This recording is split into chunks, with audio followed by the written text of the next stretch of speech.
ามาเฮ็ดหมกหน่อไม้แซ่บๆเนาะหมกหน่อไม้สดตัวนี้หรือว่าถ้าไผบ่เฮ็ดหน่อไม้สดก็สามารถเฮ็ดสูตรนี้ได้เพราะว่าหน่อไม้นี้เฮาต้มมาเรียบร้อยแล้วเด้อแจ้งก่อนว่าหน่อไม้นี้เฮาต้มมาเรียบร้อยบอกละเอียดกริบเลยเบิ่งคลิปนี้เฮ็ดเป็นในคลิปเดียวเลยเนาะเบิ่งจบเฮ็ดเป็นเลยแต่ว่าก่อนอื่นถ้าลืมมาข้าวเบื่อทุกคนมันต้องใส่ข้าวเบื่อเนาะสูตรที่ว่าอยากให้มาข้าวเบื่อในไว้เนาะตัวน้ำร้อนเลยตัวน้ำร้อนมาเลยเนาะมันจะในไว้ได้ใส่ไว้ซะมะเผ็ดนี่เฮาใส่เป็นมะเผ็ดแห้งมื้อนี้นะเฮาก็ลงไปต้มเลยซะที่จริงถ้าเฮามีเวลาก็แช่กับข้าวเบื่อนี่ก็ได้เนาะแต่ว่าเฮาฟาวมื้อนี้นะถ้าฟาวให้ใส่น้ำร้อนเด้อเนาะจะใส่เวลาน้อยสั้นที่สุดเลยแล้วเฮาก็จะมาซอยหมูทุกคนพายักฟักก็ได้พายักซอยก็ได้เนาะอันนี้เป็น3ชั้นทุกคนถ้าว่าใส่เป็นซีล้วนหันมันจะเป็นบ่แซ่บได้ต้องได้ใส่แบบ3ชั้นหรือว่าน้ำมันเลยก็ได้เนาะใส่ได้แต่3ชั้นกับน้ำมันเด้อสูตรนี้ซอยเป็นตอนบางๆทุกคนมักเปิ้นใหญ่ๆก็ใส่เปิ้นใหญ่ๆมักเปิ้นน้อยๆก็ใส่เปิ้นน้อยๆเนาะถ้าว่าเปิ้นใหญ่นี่ก็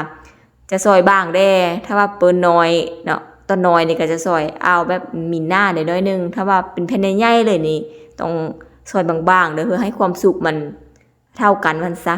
หลังจากข้าวเบื่อในแล้วเฮาก็จะตำหัวสิไข่แล้วจึงตำด้วยข้าวเบื่อเป็นยังไงว่าตำหัวสิไข่ก่อนข้าวเบื่อเพราะว่าข้าวเบื่อนี่นะมันจะมีน้ำเล็กน้อยเนาะมันจะเฮ็ดให้มันตำยากเนาะต้องตำหัวสิไข่หั่นให้ละเอียดก่อนแล้วข้าวเบื่อนี่ก็ตำให้ละเอียดเด้อทุกคนถ้าว่าตำบ่ละเอียดมันจะเป็นเม็ดคือเม็ดเขาอยู่ในหมกหน่อไม้หั่นน่ะมันจะคือนึ่งข้าวสุกแบบ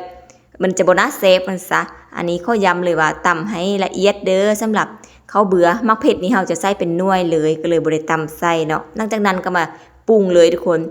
เทหน่อไม้ลงเนาะจะปรุงใส่ซ้ำหรือว่าปรุงใส่ถ้วยก็ได้แล้วแต่ความสะดวกเด้อทุกคนเด้อแล้วก็ใส่หมูลงไป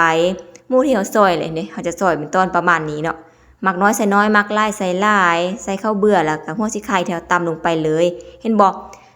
จะเน้นข้าวเบื่อเลยเนาะให้มันตัวให้มันคุ้นๆให้มันเหนียวๆแล้วตามด้วยใส่น้ำยานางลงไปน้ำยานางนี่ก็คุ้นๆน้ำยานางสดๆเนาะคันคุ้นๆแห้งแซ่บเด้อทุกคนเด้อตัวนี้เขาจะใส่น้ำน้อยๆเนาะขอให้เป็นน้ำยานางคุ้นๆเนาะคือภาพเด้อทุกคนดูเอายานางใส่หลายๆเอาน้ำใส่น้อยๆแล้วก็เติมใบผักบัวลงไปตัวนี้จะบ่ใส่หัวบัวเนาะจะใส่ผักบัวใบแทนตามด้วยมะแขงลงไปหรือเอิ้นมะเขือพวงบ่เนาะบางเคสอาจจะเอิ้นมะเขือพวงตามด้วยกะทิทุกคนกะทินี่กะใดทุกคนมักมันน้อยใส่น้อยมักมันหลายใส่หลายของเฮากะถ้าซะเรียกก็จะเป็นเครื่องจ้องนี้เลยเนาะทุกคนปรุงด้วยผงนัวหรือว่าแป้งนัวผงชูรสเนาะแล้วก็ปลาแดกตัวนี้นี่ต้องใส่ปลาแดกทุกคนแล้วก็ตัดเกลือเฮาคนใส่เอาเกลือคนใส่ปลาแดกแล้วเนาะเล็กน้อยเกลือหั่นน่ะจะได้ความกลมกล่อมแล้วก็คนให้เข้ากันทุกคนเห็นบ่แต่ขนาดบ่สุกเนาะจังซี่ยังเป็นตาแซ่บแล้วคันสุกออกมานี่บอกเลย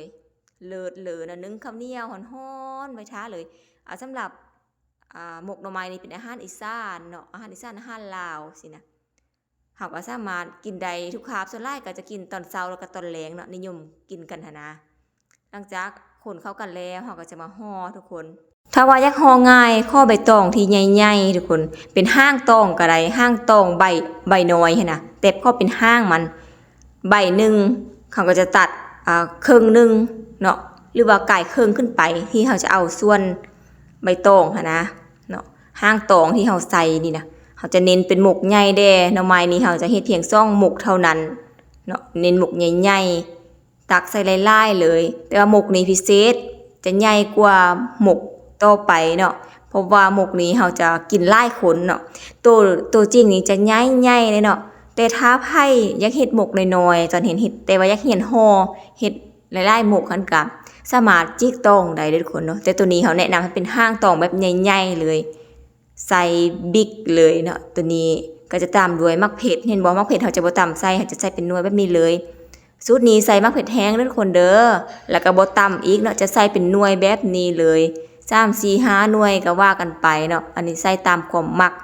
กินหลายคนเอาแบ่งกันฮู้ละหน่วยเลยตัวนี้เนาะการห่อก็จะจับใบตองขึ้นทบกันทุกคนทบเป็นแบบนี้เลยเนาะติดกันแบบนี้แล้วก็สิเอาจากซ้าย5ขั้วก็ได้เอาจากขั้ว5ซ้ายก็ได้เนาะทบเข้าไปทบซ้ายแล้วก็ทบขั้วหรือว่าอาจจะทบทางขั้วก่อนแล้วก็มาทบทางซ้ายทุกคนเบิ่งตามนี้เลยเด้อเนาะอันนี้เป็นหมกใหญ่อีหลีทุกคนหมกใหญ่ยอมรับเลย เนาะก่อนอื่นก็ต้องเอาทบกันก่อนแล้วก็เอาส้นเบื้องนั้นเบื้องนี้มาทบแล้วก็พับเข้ากันแล้วกันไม้ขนาดทุกคนเดี๋ยวนี้สะดวกสบายเนาะบ่ต้องไปเล่าไปหยังอีกแล้วเพราะว่าใส่ไม้จิ้มฟันเลือไม้จิ้มแค้วขนาดแทนทุกคนเนาะก็จะได้ประมาณนี้ทุกคนเน็บนี่ก็ถ้าปลายแหลมเนาะตัวได้ปลายแหลมๆก็เน็บใส่เลยโอ้เบิ่งสิกะพอใส่ใดทุกคนการห่อแต่ว่าสำคัญคือการปรุงใบตองตัวนี้น่ะน้ำจะบ่หัวออกเลยทุกคนจะมีน้ำจำพร้อมเนาะที่เฮาหมกตัวนี้นะ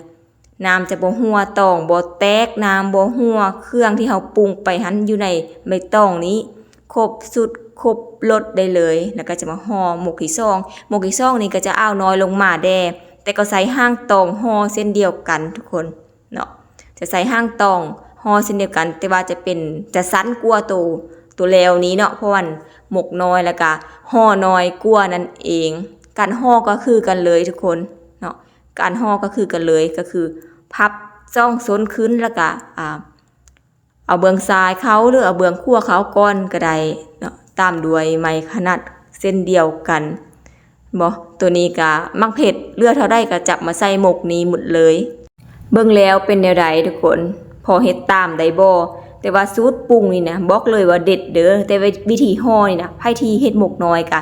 จิกตองทุกคนจิกตองได้แต่ว่าตัวนี้เฮ็ดหมกใหญ่ค่ะต้องได้ใส่ห้างตองแบบจุกๆไปเลยเนาะทบซ้ายแล้วก็ทบขั้วเนาะใบตองนี่จะเป็นใบตองกล้วยน้ำของเฮาจะปลูกกล้วยน้ำใส่อยู่แล้วเนาะเป็นใบตองกล้วยน้ำตัวนี้ใบตองตัวนี้มันตัวเฮาตำข้าวเบื่อนั่นแหละน้ำทึกเด้อทุกคนเด้อทางในมันก็จะเสร็จทุกครั้งทุกคนเสร็จในเสร็จนอกเนาะเสร็จใบตองก็จะได้เป็นหมกที่สวยงามต้องบ่แตกน้ำบ่หัวปรุงเท่าได้มันครบรสครบเครื่องหมดทุกคนเนาะตัวนี้เป็นเคล็ดลับเลยท้าไผ่ทีอย่าให้มันกลมๆนะห้ามให้ต้องแตกห้ามให้น้ำที่เฮาปรุงพุ่นน่ะหัวออกไล่ออกเด็ดขาดเนาะบ่ฉะนั้นรสชาติมันจะตก